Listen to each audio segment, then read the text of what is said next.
Mais um vídeo para a gente pensar a respeito da leitura da Bíblia, e aqui focando mais uma questão, mais um apontamento, para tentar destrinchar mais um mecanismo fundamental para estabelecer essa questão da extração do significado que envolve a atividade exegética. A minha ideia sempre aqui no canal é contribuir com a formação de leitores que sejam mais substanciados a partir de argumentos, numa dinâmica que a gente chama de exegese crítica. Melhor, o Carson chama de exegese crítica, aquela que consegue dar as devidas justificativas para suas conclusões. Se essa é a sua dinâmica, se inscreva no meu canal. De fato, esse vídeo e outros também estão aí para tentar contribuir com isso de forma, claro, introdutória sempre. Mas vamos lá. Nesse vídeo eu quero tratar de Mateus 16, 24, que é um texto muito conhecido. Assim mesmo, se alguém quer vir após mim, a si mesmo se negue, tome a sua cruz e siga-me. Na verdade, eu quero observar, o foco do vídeo são os imperativos. Eu quero mostrar uma questão que envolve a língua grega, que deveria, ou deve, melhor dizendo, ser passado para o português, pelo menos numa conotação de paráfrase, para que essa leitura funcione melhor. A ideia é que a leitura funcione, nem melhor, funcione de forma honesta com o que o autor está dizendo, a chamada intenção autoral. Deixa eu projetar o texto aqui. Eu vou projetar o texto para a gente observar. Em suma, a ideia é a seguinte, que se comete o erro de tratar esse texto como... porque esse verso ele é muito usado no contexto evangelical brasileiro, às vezes como texto prova em discussões, às vezes em algumas pregações. De fato, esse texto é muito conhecido, muito reproduzido, muito repetido. O problema é que ele é repetido demais, mas pouco compreendido como deveria. Então, a ideia, eu até coloco os três aqui, os três imperativos. O primeiro imperativo é esse aqui, aparnessasto, arato, e esse terceiro aqui, que é o akoluteito. São três verbos, nega a si mesmo, tome a sua cruz e siga-me. Esses verbos, eles comumente, quando são aplicados, eu não gosto muito dessa expressão, eu prefiro contextualizados, a ideia de significado, significância, contextualização. As pessoas acabam achando que esses verbos eles têm uma praxis quase diária. E diariamente eu tenho que me negar, tomar minha cruz e seguir. Mas a gente vai perceber aqui que o verbo que está no auristo e presente não denotam esse tipo de ideia. A ideia é que o que é processual nesse texto é só o siga-me, o negue-se a si mesmo, tome a sua cruz, não são processuais, não são processuais. O processual aqui é o siga-me, a gente vai entender isso. A tese aqui desse vídeo, o coração desse vídeo é compreender essa questão.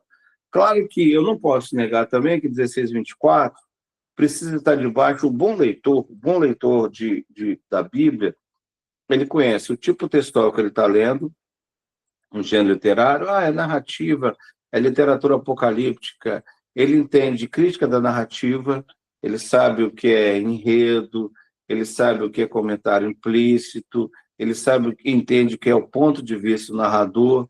Esses elementos estão claros para ele, a formação das cenas. Ele entende também a questão da análise estrutural. A análise estrutural é fundamental, porque ela desenvolve o todo do livro. Aqui, Mateus, esse primeiro evangelho é narrativa e discurso. Então, aqui no capítulo 16, verso 1, Jesus prediz a sua morte.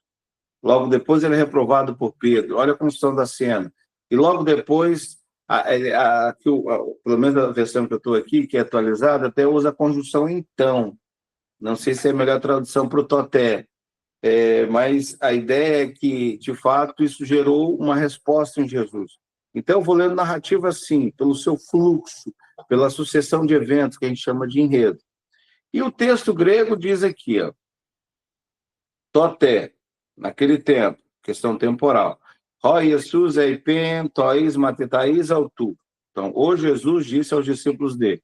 Essa questão do artigo, botei até em amarelo, que é questão muito importante da língua grega. Intensifica, qualifica e define. Mas não é meu foco aqui. Aí a prótase envolve a fala de Jesus. Ei, tis, telei, opis, mu, eltein. Se alguém quer vir após mim. A grande questão é que esse ei em grego, oração condicional de primeira classe, subordinado de primeira classe, ela não trabalha com viés da probabilidade. A ideia seria, tomando como verdade que alguém quer vir após mim, essa ideia do aí, como prótese aqui, numa condicional de primeira classe. Aí vem os imperativos, que funcionam como apódase. A ideia é se, então, se, então. Se quer isso, então aquilo. Essa é a dinâmica de causa e efeito. Aí o primeiro imperativo, negue-se a si mesmo. Segundo imperativo, tome a sua cruz. Terceiro imperativo, siga-me. Como eu disse anteriormente, esse imperativo aqui está no auristo. Esse segundo no auristo e esse terceiro no presente. Claro que imperativo auristo pode ser a questão interna da ordem. Pode ser ingressivo, pode ser progressivo, pode ser ingressivo, pode ser constativo, as nuances internas do imperativo e outras coisas mais também, o presente da mesma forma. Então, mas o básico que a gente vai trabalhar a ideia aqui é de que esse auristo está produzindo e reproduzindo uma ação histórica, não uma ação contínua. Essa é a ideia. Qual é o meu fundamento aqui? Meu fundamento é o tempo do verbo, o auristo. Auristo, auristo presente, ou seja, fundamento, fundamento, ação. Essa é a questão colocada aqui pela gramática, a gramática em si. Eu quero ler aqui duas falas de dois estudiosos, primeiro Wagner, no Hoje Biblical Commentary, que é muito legal, que ele trabalha com exercício semântico para a gente entender. Ele diz, essa última metáfora não significa suportar uma dificuldade ou enfermidade na vida, mas uma morte deliberada para si mesmo. Negar a si mesmo, na verdade, morrer para si mesmo, isso que significa seguir a Jesus. Então, a ideia de que o terceiro imperativo vai trazer significância para aquilo que está sendo colocado nos anteriores. Por que morrer para si mesmo? Porque tome a sua cruz. É claro que, do ponto de vista do contexto histórico dos leitores originais, estava claro para eles que a cruz era sinônimo de morte. Então, tomar a sua cruz é morrer, negar a si mesmo, tomar a cruz é morrer para si mesmo. Seria essa a ideia, na dinâmica de autor, história textual e leitores originais. Em contraste com os imperativos aurísticos anteriores, este verbo está no presente, sugerindo a prática contínua de seguir, como eu falei anteriormente. Assim, a revelação do sofrimento e morte iminente de Jesus na perícope anterior, ou na cena anterior, agora é vista como repleta de significância para os próprios discípulos. A gente observou na cena anterior. Outra fala aqui é do Olmsted, no Rand Book on Greek Text, que é muito interessante também. Ele trabalha a mesma questão. Ao contrário dos imperativos anteriores, 16 e 24, este é o imperfectivo em seu aspecto, que é esse aqui, ó. É esse verbo que está no presente, akoluteito. Então, esse imperativo está no presente, é dele que ele está falando. Retratando uma ação internamente como um processo. No entanto, ele vai além da evidência, afirmando com base nos tempos verbais. Essa fala é muito importante. Que a decisão de renunciar a si mesmo e tomar a própria cruz está no início da jornada do discípulo e deve ser seguida por uma determinação contínua de permanecer no caminho escolhido.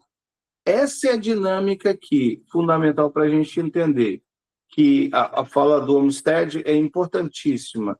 A decisão de renunciar a si mesmo, tomar a cruz ou morrer para si mesmo, como diz o Wagner lá, está no início da jornada do discípulo.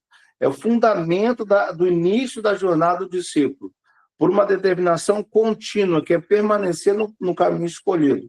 Então, a gente tem aqui uma ideia que parece que o autor quer mostrar para os leitores originais, dentro da dinâmica da organização cronológica do Novo Testamento, datação, e leitores originais que parecem ser judeus do primeiro evangelho, eles precisavam entender o que de fato é o discipulado, o que é o discípulo, como o discípulo vive. O discípulo ele tem uma transição radical, que é a mudança epistemológica, a consciência de que que ele deve morrer, renunciar a si, morrer para si mesmo, porque a cruz significa a morte, e esses fundamentos históricos, eles, na verdade, servem como iniciação, o processo iniciatório, para uma jornada, uma determinação contínua de continuar no caminho escolhido. Não há como fazer a transição.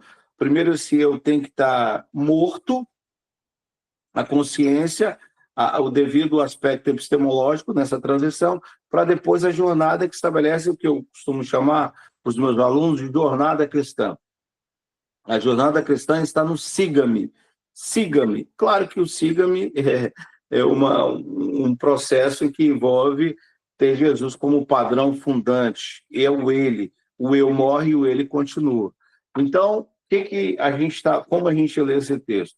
A gente acaba lendo esse texto achando que todos os três verbos são contínuos, são necessidades diárias. Mas não é isso que o autor está falando para os seus leitores originais. Ele está falando que esses dois aqui são, na verdade, o início da jornada, o fundamento da jornada, que é a transição. O que vem depois, o que é processo, o que é dinâmica, é o siga-me na jornada estabelecida a partir do Evangelho. Então, essa nuance temporal da língua grega colocada aqui, ela traz uma ressignificância, pelo menos da forma como muita gente olha o texto, para se ler de forma muito honesta, ou de ler, pelo menos, de forma honesta, respeitando a chamada intenção do autor. Claro que, ainda assim, o autor está desafiando os leitores originais, muito fortemente aqui, porque essa transição, essa morte do eu, como diz o Wagner, essa ideia de morrer para si mesmo, como fundamento, é o elemento fundante epistemológico para uma jornada cristã que deve ser perseverante para se mostrar realmente a genuidade e a veracidade daquele que é definido como discípulo do Senhor Jesus Cristo. Então, essa ideia colocada pelo texto aqui, que a gente precisa olhar com mais cuidado para sermos fiéis ao que o autor diz no texto. Fique aí com o Senhor, um abraço.